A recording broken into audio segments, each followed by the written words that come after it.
What's up, you guys? Welcome back to the channel. Sorry for the late upload. Had a pretty busy day today, but we're in there with our cheapie options for this week. And there's only a few, but I just want to talk about, firstly, if you're going to be trading out a bunch of these guys like, like Little, like Ricky, these types of players here. And the most important thing to think about this week is, previously we've been going through these guys being underperforming, not making much money, all this sort of stuff. And with Little, for example, we have him in there as scoring really well, making a lot of money, and the thing is with that, he has a fairly low break even this week, obviously in the mid teens. And for him, if he happens to get another game or two over the next few weeks, like there's every chance that Simkin comes in, he gets injured. Maybe it's just a 1 week trial. Something could happen on game day, and they need him to come back in and play.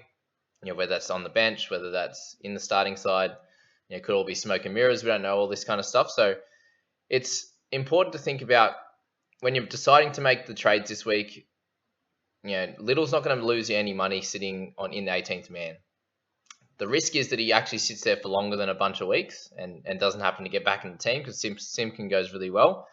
But the other thing is, as I said, one of those things could happen, and he could come back right into the team, score really well again, make another 100 or so K, and then he can move him on. That's one way to think about it. Second thing is, he got him really cheap and he's made a fair bit of cash for you, and now it's a good chance to springboard into one of the top guns. What I will caution, though, is the cheapies that we have on offer this week are not amazing.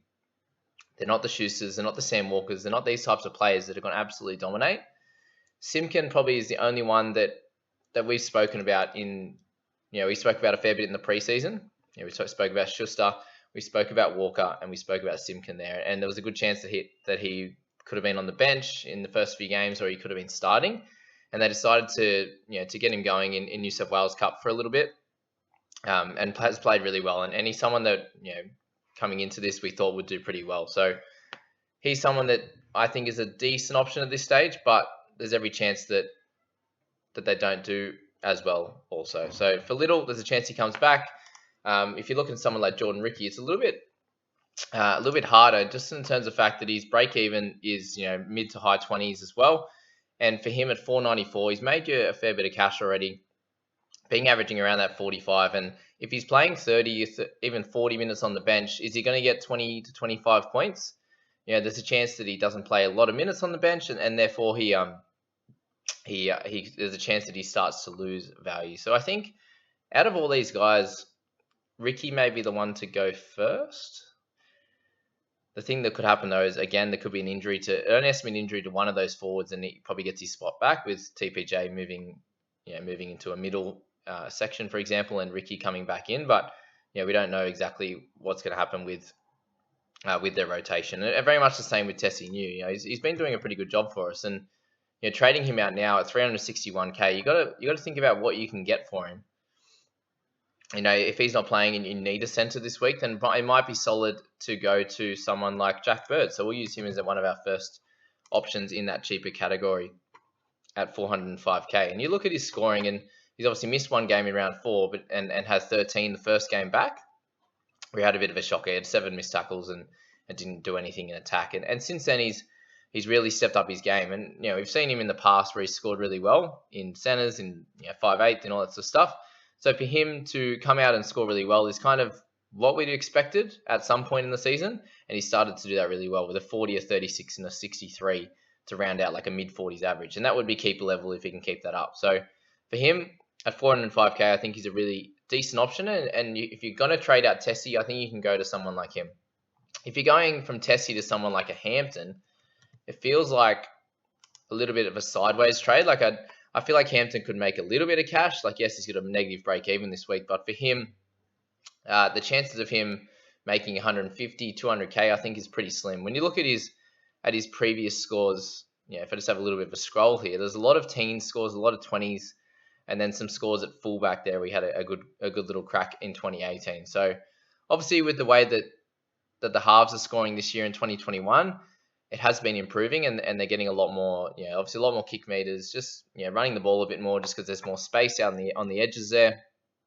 They're then getting more tackles and doing much better that way. So yes, there's a chance that he averages somewhere in the 30s, but even for that, that would make him around 100k. And if you're servicing him and using him as some cover for centre and wing fullback, I can completely understand that, but just don't assume that he's going to be a world beater like a Schuster or a Walker is, for example, if that makes sense. So yeah, completely okay with with that trade.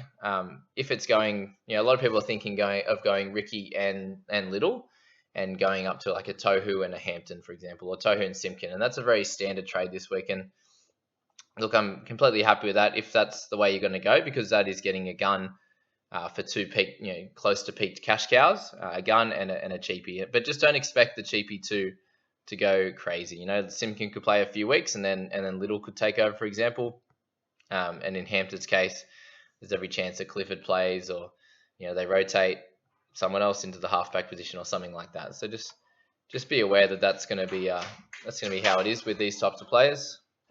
All right, so now we'll move on to Mr. Simkin, and coming into this starting side, we have a look at the setup of this squad now, and that's really the only change for the week with Liddle out. So Mbai will still play that 30 odd minutes unless there's an injury to someone in the squad, and Simkin would have to play some bigger minutes there. But I'd be expecting him to play around that 50 minutes, and with his work rate and how he went in the trial game and how he's doing in New South Wales Cup at the moment, I'd be expecting him to average somewhere close to 35 to 40 in terms of his scoring there. So if you think that's going to be good enough, and you think he's going to be able to hold his spot, because that's going to be the biggest one there, will he be able to hold steady in that 9 jersey? If you think that he can, and I personally think that he's been given this chance for a reason, because he's been doing well, and the Tigers need to change it up a bit, then I think he'll be able to hold that spot down and make a couple 100K, because he's probably the third guy, as we said, on that list of cash cows or rookies coming into the year that was expected to do pretty well. So I think that he can be a pretty solid option going forward for your team, and probably just slightly better than Hampton in this week.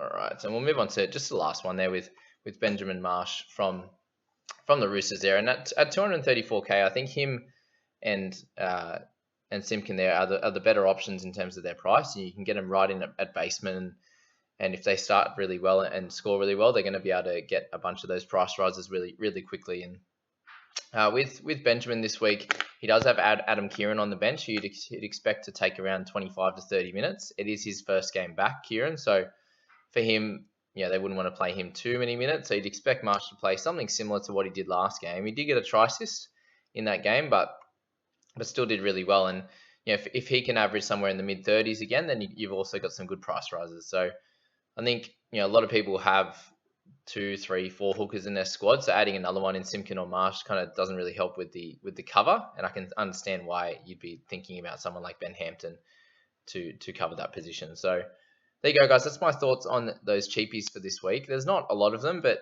a lot of them that can help you out with your squad, get you down to a cheapie who can probably and hopefully make some cash over the next bunch of weeks, and then go up to a gun in someone like Tohu or these types of players there. So if you enjoyed this, guys, please hit like, hit subscribe. We'll see you in the next one.